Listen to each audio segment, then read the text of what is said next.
Vous êtes propriétaire d'un restaurant ou d'une brasserie et vous recherchez quel type d'équipement, machine et moulin est fait pour vous, c'est ce que nous allons voir dans cette vidéo.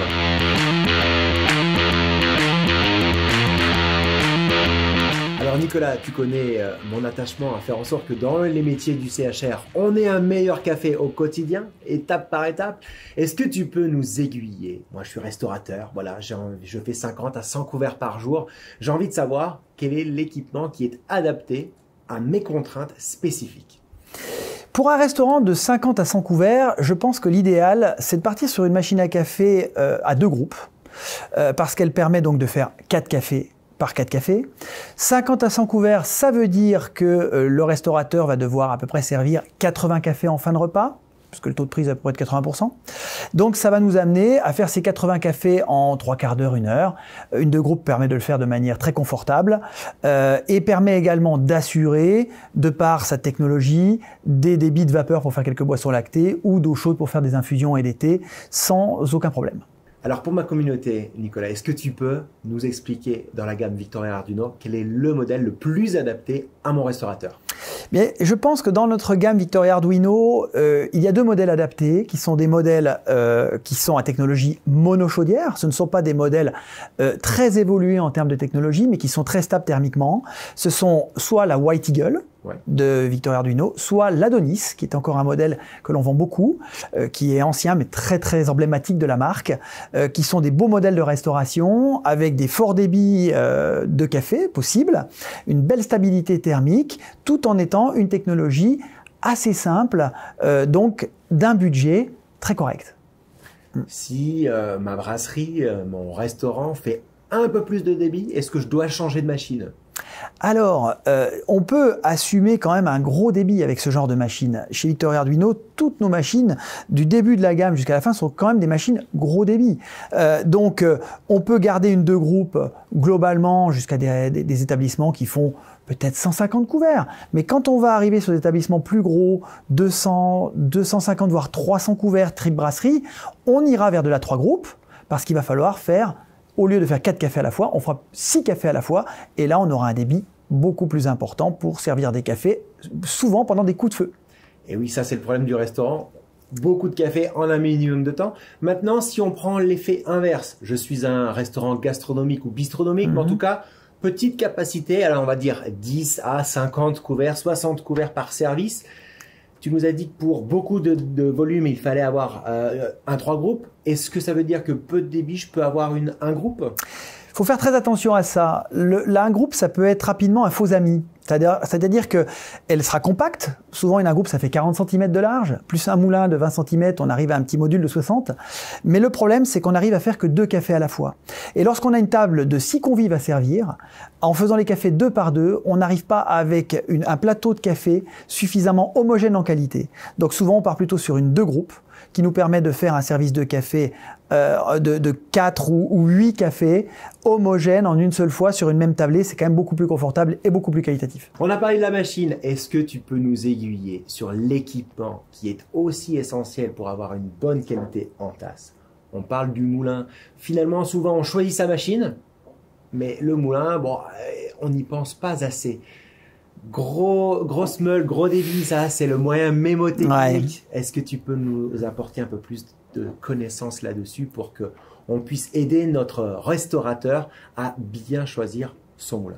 Ta question est très importante parce que c'est une question qu'on se pose trop rarement. Clairement, j'ai toujours moi voulu adapter le moulin au débit qui était nécessaire de produire. Souvent, tous les restaurateurs ont le même moulin, la même taille de meule et tout. Et ça, c'est vraiment une erreur parce que on dit en général que la qualité est assurée au moins à 30% par le moulin.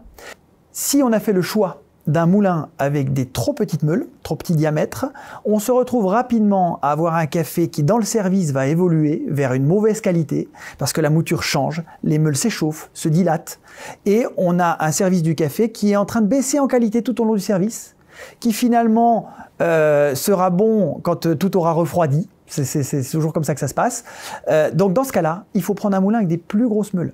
Et le signe, c'est le débit, bien entendu, le nombre de cafés qu'il faudra faire pendant le service, mais aussi la manière dont on va le produire. Si on travaille en coup de feu, il faut de toute façon prendre un moulin avec des plus grosses meules. Traditionnellement, on a souvent des moulins en diamètre 65 mm de meule. Ça, c'est un moulin le plus traditionnel sur le marché français. Mais moi, je conseille vraiment d'aller vers des meules de diamètre 75, donc la taille au-dessus, voire des fois 85, lorsqu'on a des gros débits pour assurer un débit et une qualité constante.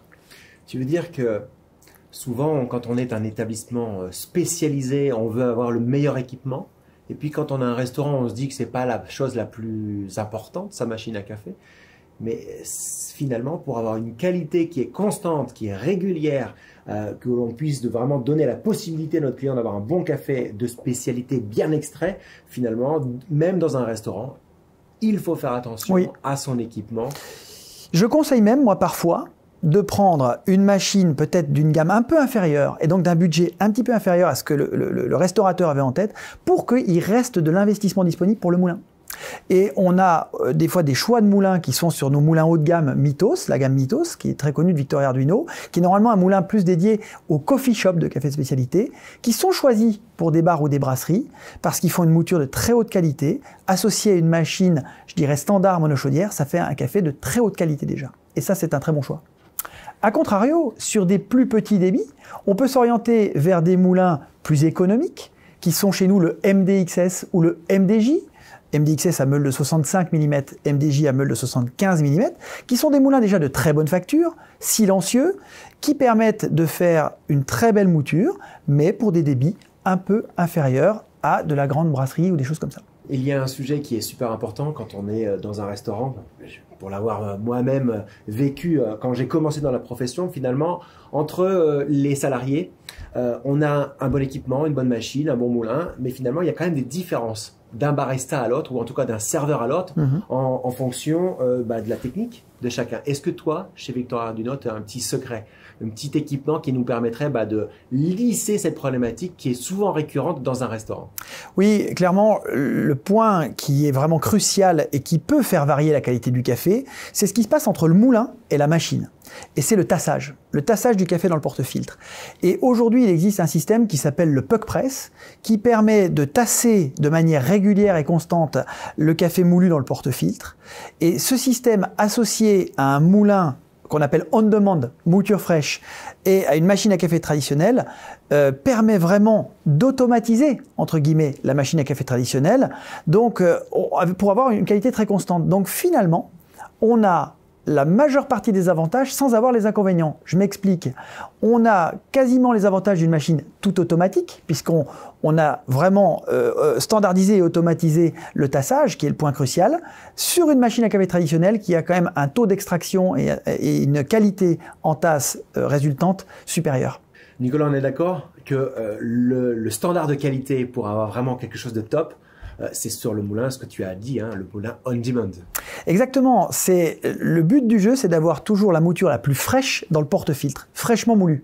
Donc aujourd'hui, on travaille principalement maintenant avec des moulins on demand, effectivement, mouture fraîche, qui permettent de moudre le café de manière instantanée. Et ils ont un autre très gros avantage, c'est qu'on peut mettre un peu plus de dose de café quand on produit le café par un expresso, parce que souvent on dit que le café par 1 c'est le parent pauvre de l'expresso. Le café par 1 est toujours moins bon parce qu'il y a moins de café dans le porte-filtre. Et bien avec le moulin on demande, on peut le charger un tout petit peu plus pour avoir une qualité qui se rapproche de la production de café par 2. Et ça, c'est vrai que c'est un sujet qui est toujours un petit peu compliqué quand on rentre un peu dans les détails, et il y a souvent des problèmes quand on a 3 cafés sur la même table parce que finalement on n'a pas le même volume en tasse alors qu'on a la même recette. Et il est vrai que également les moulins on demand sont beaucoup plus simples à régler, et ça c'est quand même beaucoup plus pratique au quotidien pour avoir une qualité qui est constante sans devoir passer son master de barista à apprendre à régler son moulin pendant X et Y. C'est sûr, et ça permet également de rentrer dans un concept de qualité très structuré dans un restaurant, safe. Et en arrivant le matin, quelqu'un est chargé de ça, il fait ce qu'on appelle les cafés de référence, en utilisant le moulin avec de la mouture fraîche, contrôle qualité, petit ajustement si nécessaire, et c'est parti pour la journée.